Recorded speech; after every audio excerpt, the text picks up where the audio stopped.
آج ایک منفرد عبادت، اس میں بہت سی حکمتیں ہیں۔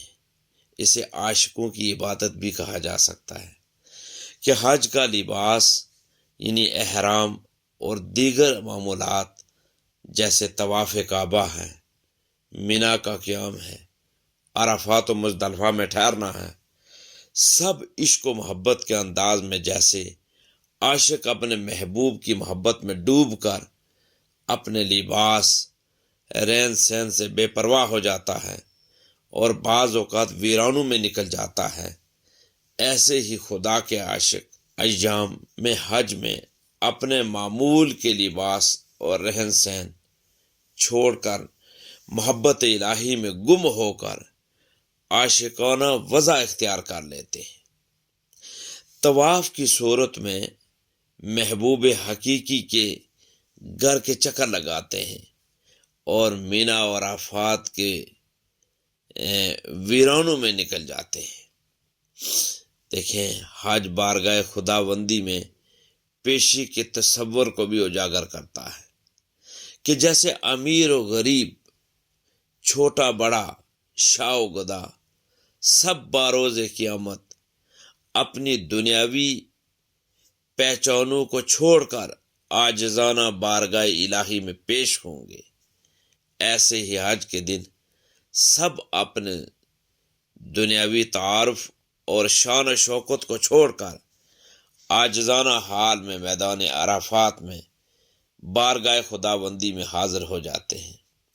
یہاں وہ منظر اپنے عروج پر ہوتا ہے کہ بندہ و صاحب و محتاج و غنی ایک ہوئے، تیری سرکار میں پہنچے تو سبھی ایک ہوئے۔ حج کا سفر ہے، یہ سفر آخرت کی یاد بھی دلاتا ہے کہ جیسے آدمی موت کے بعد اپنے دنیاوی ٹھاٹھ باٹھ چھوڑ کر صرف کفن پہنے آخرت کے سفر پر روانہ ہو جاتا ہے، ایسے ہی حاجی اپنے رنگ برنگے اور مہنگے لباس اتار کر کفن سے ملتا جلتا دو سادہ سی چادروں پر مشتمل لباس پہن کر بارگاہ خداوندی میں حاضری کے سفر پر روانہ ہو جاتا ہے۔ یاد رکھیں، حج کا لغوی معنی ہے کسی عظیم چیز کا قصد کرنا، اور شرعی معنی یہ ہے کہ 9 ذوالحجہ کو زوال آفتاب سے لے کر 10 ذوالحجہ کی فجر تک حج کی نیت سے احرام باندھے ہوئے میدان عرفات میں وقوف کرنا، اور 10 ذوالحجہ سے آخر تک کسی بھی وقت کعبہ کا طواف زیارت کرنا، یہ حج ہے۔ یاد رکھیں، حج کی فرضیت سے متعلق اللہ تبارک و تعالی نے قرآن مجید فرقان حمید میں ارشاد فرمایا، وَلِلَّهِ عَلَى النَّاسِ حِجُّ الْبَيْتِ مَنِ اسْتَطَاعَ إِلَيْهِ سَبِيلًا وَمَنْ كَفَرَ فَإِنَّ اللَّهَ غَنِيٌّ عَنِ الْعَالَمِينَ۔ اور اللہ کے لیے لوگوں پر اس گھر کا حج کرنا فرض ہے جو اس تک پہنچنے کی طاقت رکھتا ہے، اور جو انکار کرے تو اللہ سارے جہان سے بے پرواہ ہے۔ مفسر شہید، عالم باعمل، شیخ الحدیث و تفسیر جناب مفتی محمد قاسم مدد ذلہ العالی تفسیر صراط الجنان میں اس آیت کے ضمن میں ارشاد فرماتے ہیں کہ اس آیت میں حج کی فرضیت کا بیان ہے جو استطاعت شرط ہے۔ حدیث شریف میں تاجدار رسالت مآب صلی اللہ علیہ وآلہ وسلم نے اس کی تفسیر زاد راہ اور سواری سے فرمائی ہے۔ آج فرض ہونے کے لیے زاد راہ کی مقدار کے بارے میں جاننا ضروری ہے۔ دیکھیں، کھانے پینے کا انتظام اس قدر ہونا چاہیے کہ جا کر واپس آنے تک اس کے لیے کافی ہو، اور یہ کہ واپسی کے وقت تک اہل و عیال کے خرچے کے علاوہ ہونا چاہیے۔ راستے کا امن بھی ضروری ہے کیونکہ اس کے بغیر حج کی ادائیگی لازم نہیں ہوتی۔ حج نام ہے احرام باندھ کر 9 ذی الحجہ کو عرفات میں ٹھہرنے اور کعبہ معظمہ کے طواف کا۔ اس کے لیے خاص وقت مقرر ہے جس میں یہ افعال ادا کیے جائیں۔ 9 ہجری میں آج فرض ہوا، اس کی فرضیت قطعی ہے، اس کی فرضیت کا انکار کرنے والا کافر۔ حج کے یاد رکھیں کہ جو فرائض ہیں ان میں سے احرام ہے، وقوع اور وقوف عرفہ ہے، اور طواف زیارت ہے۔ حج کی پھر آگے قسمیں بھی ہیں۔ حج کی 3 قسمیں ہیں۔ افراد ہے، یعنی صرف حج کا احرام باندھا جائے۔ اس کے تمتع ہے، یعنی پہلے عمرہ کا احرام باندھا جائے، یہ عمرہ کے احرام سے فارغ ہونے کے بعد اسی سفر میں حج کا احرام باندھا جائے۔ اور پھر تیسری قسم ہے قران، یعنی عمرہ اور حج دونوں کا اکٹھا احرام باندھا جائے۔ اس میں عمرہ کرنے کے بعد احرام کی پابندیاں ختم نہیں ہوتی بلکہ برقرار رہتی۔ دیکھیں 9 ذی الحج کو عبادت بھی کی جاتی ہے اور عبادت بھی کرنی چاہیے۔ اس کے کچھ وظائف بھی ہیں کہ اگر آپ وہ وظائف کریں گے تو مزید برکتیں آپ سمیٹیں گے۔ یہ دیکھیں یہ دن، یہ جو لمحات ہیں، یہ 1 سال کے بعد آتے ہیں۔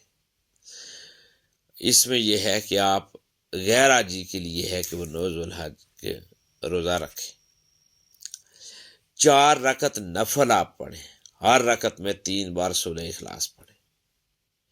100 بار آپ لا الہ الا اللہ وحدہ لا شریک لہ اور استغفار کی کثرت اور دعائیں کریں، کیونکہ آج کے دن دعائیں ٹالی نہیں جاتی۔ حضرت امام غزالی رحمۃ اللہ علیہ بڑی شخصیت ہے، فرمایا عرفہ کا دن روح کی پاکیزگی اور دل کے تزکیے کا دن ہے۔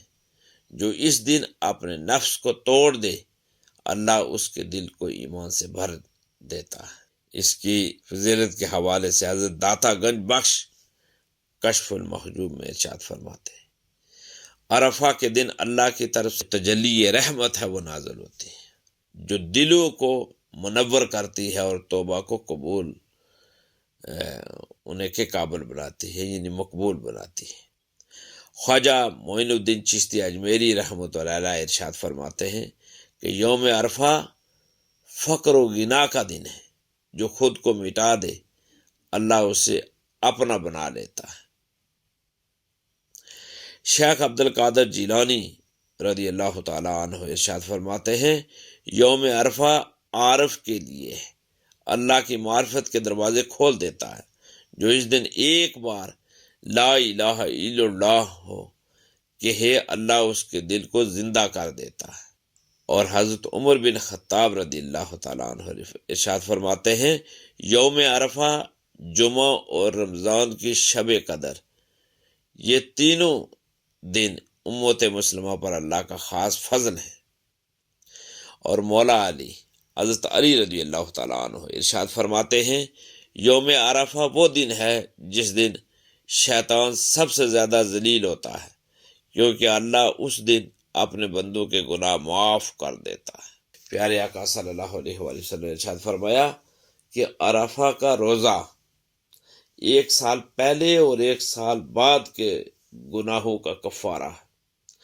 پیارے آقا صلی اللہ علیہ وآلہ وسلم نے ارشاد فرمایا، اللہ تعالیٰ یوم عرفہ کے دن فرشتوں کے سامنے فخر سے اپنے بندوں کو دکھاتا ہے اور فرماتا ہے، دیکھو میرے بندے گرد آلود ہو کر میرے پاس آئے۔ اللہ تبارک و تعالی ہمیں زیادہ سے زیادہ علم دین سیکھنے اور اس پر عمل پیرا ہونے کی توفیق اور ہمت عطا فرمائے۔ دین کی بات پھیلانا صدقہ جاریہ ہے، ثواب کی نیت سے ویڈیو کو شیئر ضرور کیجیے۔ جزاک اللہ۔